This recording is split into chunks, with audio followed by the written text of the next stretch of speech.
Good morning, everyone.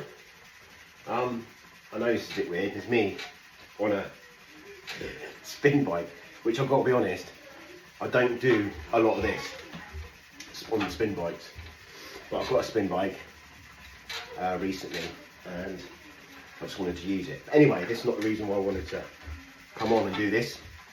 I just wanted to talk about, which I don't think many blokes talk about. I think a lot of people don't talk about, and whether or not it's because maybe they're embarrassed or they don't know how to sort of talk about it, basically because they're afraid of maybe how people might react to it. Now, the reason why I want to talk about is about anxiety and my past with anxiety and depression, but anxiety, extreme anxiety, which I never really used to suffer from it.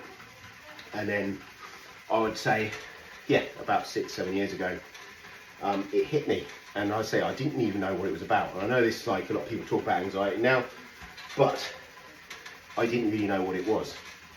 And I used to suffer from it terribly, mainly in the mornings. So I used to wake up on a Monday morning. I don't know how many of you suffer from it, where you wake up and you've got no reason, but you're just dreading the whole day. This feeling of dread in the pit of your stomach, and you don't know how to deal with it. You just don't know how to deal with it, and it just sits with you, and you just got this horrible feeling, and you keep it to yourself. You don't speak to anyone. You just go through your day.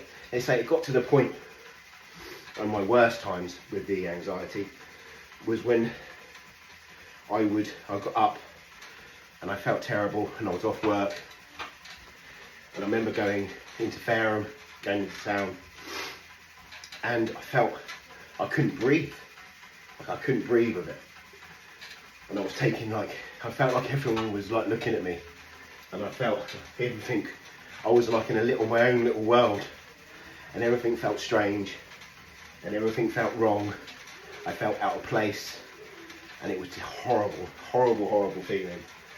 And I just wanted to run away, and I wanted to go and hide somewhere, which a lot of the time, I've got to be honest, when I was so I got signed off work for a while.